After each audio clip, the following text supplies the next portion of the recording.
मैं सुप्रिया सिंह। स्वागत है आपका हमारे इस बेहद ही खास प्रोग्राम में, जहां हम आपको लेकर चलते हैं इतिहास के उस पन्ने पर जिसने आधुनिक भारत की नींव रखी है। आज हम बात करेंगे एक ऐसी शख्सियत की जिनके विचार, संघर्ष और आत्मबल ने न केवल संविधान का निर्माण किया बल्कि करोड़ों लोगों को एक नई पहचान दी।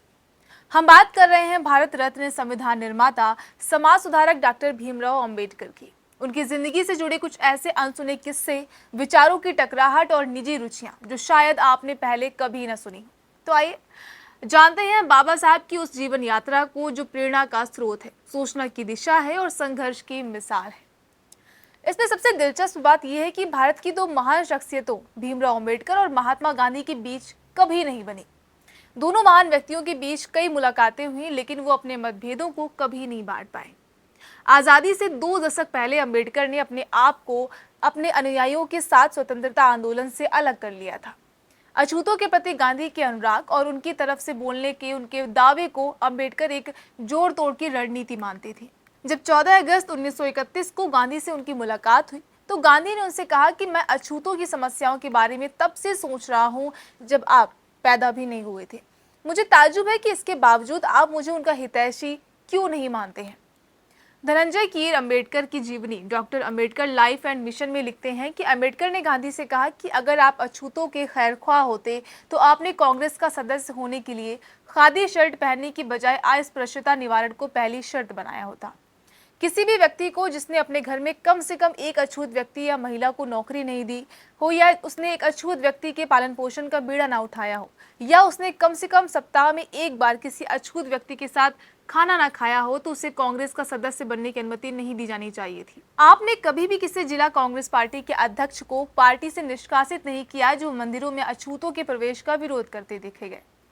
26 फरवरी 1955 में जब बीबीसी ने अंबेडकर से गांधी के बारे में उनकी राय जाननी चाहिए तो उन्होंने साफ शब्दों में कहा, I feel quite surprised at the interest which the outside world, Western world particularly, seems to be taking in Mr. Gandhi. I cannot understand that. So far as India is concerned, he was, in my judgment, an episode. Ambedkar कह रहे थे कि मुझे इस बात पर काफी हैरानी होती है कि पश्चिम गांधी में इतनी दिलचस्पी क्यों लेता है। जहां तक भारत की बात है तो वो देश के इतिहास का एक हिस्सा भर है, कोई युग निर्माण करने वाले नहीं है। गांधी की यादें इस देश के लोगों के जहन से जा चुकी हैं। अंबेडकर अपने ज़माने में भारत के संभवतः सबसे पढ़े लिखे व्यक्ति थे। उन्होंने मुंबई के मशहूर एल्फिंस्टन कॉलेज से बीए की डिग्री ली थी। बाद में उन्होंने कोलंबिया विश्वविद्यालय और लंदन स्कूल ऑफ इकोनॉमिक्स से पीएचडी की डिग्री प्राप्त की थी। शुरू से ही वो पढ़ने, बागवानी करने और कुत्ते पालने के शौकीन थे। उनके ज़माने में उनके पास देश में किताबों का संभवतः सबसे बेहतरीन संग्रह था। मशहूर किताब इनसाइड एशिया के लेखक जॉन गुंथेर ने लिखा है कि जब 1938 में मेरी राजगृह में अंबेडकर से मुलाकात हुई तो उनके पास 8000 किताबें थी। उनकी मृत्यु तक ये संख्या बढ़कर 35,000 हो चुकी थी।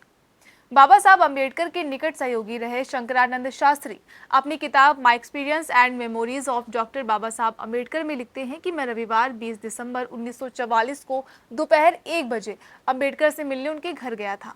उन्होंने मुझे अपने साथ जामा मस्जिद इलाके में चलने के लिए कहा। वो उस दिनों पुरानी किताबें खरीदने का अड्डा हुआ करता था। मैंने उनसे कहने की कोशिश की कि दिन के खाने का समय हो रहा है, लेकिन उस पर इसका कोई असर नहीं हुआ। जामा मस्जिद में होने की खबर चारों तरफ फैल गई और लोग उनके चारों ओर इकट्ठा होने लगे। इस भीड़ में भी उन्होंने विभिन्न विषयों पर करीब 2 दर्जन किताबें खरीदी। वो किसी को भी अपनी किताबें पढ़ने के लिए उधार नहीं देते थे। वो कहा करते थे कि अगर किसी को उनकी किताबें पढ़नी है तो उनको उनके पुस्तकालय में आकर उन्हें पढ़ना चाहिए। किताबों के प्रति उनकी भक्ति इस हद तक जा चुकी थी कि वो सुबह होने तक किताबों में ही लीन रहते थे। अंबेडकर के एक और अनुयायी नामदेव निमगड़े अपनी किताब in the tiger shadow the autobiography of an Ambedkarite में लिखते हैं कि रात में अंबेडकर अपनी पढ़ाई में इतना खो जाते थे कि उन्हें बाहरी दुनिया का कोई ध्यान नहीं रहता था। एक बार देर रात में उनकी स्टडी में गया और उनके पैर छू लिए। किताबों में जो भी अंबेडकर बोलते हैं, टॉमी ये मत करो। मैं थोड़ा चंबित हुआ और जब बाबा साहब ने अपनी आंख ऊपर उठाई तो मुझे देखकर वो झेप गए। वो पढ़ने में इतने ध्यान मग्न थे कि उन्होंने मेरे स्पर्श को कुत्ते का स्पर्श समझ लिया। अंबेडकर की जीवनी लिखने वाले धनंजय कीर लिखते हैं कि अंबेडकर पूरी रात पढ़ने के बाद भोर में सोने जाते थे और सिर्फ 2 घंटे सोने के बाद थोड़ी कसरत करते थे। उसके बाद वो नहाने के बाद नाश्ता किया करते थे। अखबार पढ़ने के बाद वो अपनी कार से कोर्ट जाते थे और इस दौरान वो उन किताबों को पलट रहे होते थे जो उस दिन उनके पास डाक से आई होती थी। कोर्ट समाप्त होने के बाद किताब की दुकानों का चक्कर लगाया करते थे और जब वो शाम को घर लौटते थे तो उनके हाथ में नई किताबों का एक बंडल हुआ करता था। जहां तक बागवानी का सवाल है तो दिल्ली में उनसे अच्छा और दर्शनीय बगीचा किसी के पास नहीं था। एक बार ब्रिटिश अखबार डेली मेल ने भी उनके गार्डन की तारीफ की थी। वो अपने कुत्तों को भी बहुत पसंद करते थे। एक बार उन्होंने बताया था कि किस तरह उनके पालतू कुत्ते की मौत हो जाने के बाद वो फूट फूट कर रोए थे। कभी कभी छुट्टियों में बाबा साहब खुद खाना बनाते थे और लोगों को अपने साथ खाने के लिए आमंत्रित किया करते थे। अंबेडकर के साथ काम कर चुके देवी दया लिखते हैं कि 3 सितंबर 1944 को उन्होंने अपने हाथ से खाना बनाया और 7 पकवान बनाए थे। इसे बनाने में उन्हें 3 घंटे लगे थे। उन्होंने खाने पर दक्षिण भारत अनुसूचित जाति फेडरेशन की प्रमुख मीनाम्बल शिवराज को बुलाया था और वो ये सुनकर दंग रह गई थी कि भारत की एग्जीक्यूटिव काउंसिल के लेबर सदस्य ने उनके लिए अपने हाथों से खाना बनाया है। बाबा साहब को मूली और सरसों का साग पकाने का बहुत शौक था। अंबेडकर को ना तो नशे की किसी चीज का शौक था और ना ही वो धूम्रपान किया करते थे।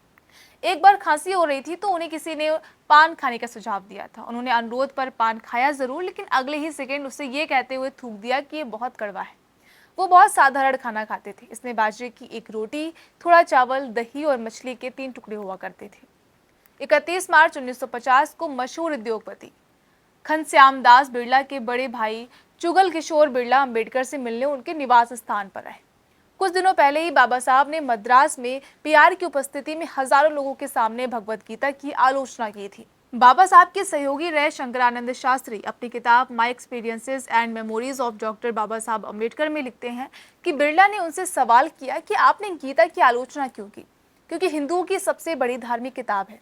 उनको इसकी आलोचना करने की बजाय हिंदू धर्म को मजबूत करना चाहिए। जहां तक छुआछूत को दूर करने की बात है तो वो इसके लिए 10 लाख रुपए देने के लिए तैयार थे। तो इसका जवाब देते हुए अंबेडकर ने कहा था कि मैं अपने आप को किसी को बेचने के लिए नहीं पैदा हुआ हूँ। मैंने गीता की इसलिए आलोचना की थी क्योंकि इसमें समाज को बांटने की शिक्षा दी गई है। बाबा साहब मौज मस्ती के लिए कभी बाहर नहीं जाते थे। उनके सहयोगी रहे देवी दयाल लिखते हैं कि हालांकि वो जिमखाना क्लब के सदस्य थे, लेकिन वो शायद ही वहां गए हों। जब भी वो कार से अपने घर लौटते थे तो सीधे अपने पढ़ने की मेज पर जाते थे। उनके पास अपने कपड़े बदलने का भी समय नहीं रहता था। एक बार वो एक film a tale of two cities देखने गए थे और उसे देखते समय उनके मन में कोई विचार कौंधा और वो फिल्म बीच में छोड़कर घर लौटकर उन विचारों को लिखने लगे। वो घर के बाहर का खाना नहीं पसंद करती थी। जब भी उन्हें कोई बाहर खाने पर ले जाना चाहता था तो उनका जवाब होता था कि अगर तुम्हें दावत ही देनी है तो मुझे मेरे घर पर खाना ले आओ। मैं घर से बाहर जाने वाला नहीं हूँ। बाहर जाने, वापस आने और व्यर्थ की बातों में मेरे कम से कम 1 घंटे बर्बाद होंगे। इस समय का इस्तेमाल मैं कुछ बेहतरीन काम के लिए करना चाहूंगा। अपने जीवन के अंतिम पड़ाव में बाबा साहब ने वायलिन सीखना शुरू किया था। उनके सचिव रहे नानक चंद्र रत्तू अपनी किताब last few years of doctor Ambedkar में लिखते हैं कि एक दिन मैंने उनके बंद कमरे में चुपके से झांक कर एक अद्भुत नजारा देखा था। बाबा साहब दुनिया की चिंताओं से दूर अपने आप में कुर्सी पर बैठे वायलिन बजा रहे थे। मैंने जब ये बात घर में काम करने वाले लोगों को बताई तो सब ने बारी बारी से जाकर वो अद्भुत दृश्य देखा और आनंदित हुए। तो ये थे डॉक्टर भीमराव अंबेडकर, एक ऐसा व्यक्तित्व जिन्होंने सिर्फ संविधान नहीं लिखा बल्कि भारत की आत्मा को नई परिभाषा दी है। उन्होंने अपने विचारों, आदर्शों और कठोर परिश्रम से ये साबित कर दिया कि शिक्षा, आत्मविश्वास और दृढ़ निश्चय से कोई भी व्यक्ति इतिहास बदल सकता है। बाबा साहब सिर्फ एक नेता नहीं थे, वो एक आंदोलन थे, एक ऐसी मशाल जो आज भी समानता और न्याय के पथ को रोशन कर रही है। आपको ये जानकारी कैसी लगी हमें जरूर बताएं। तब तक के लिए दीजिए इजाजत। मैं सुप्रिया सिंह, आप देख रहे थे न्यूज़ चेक।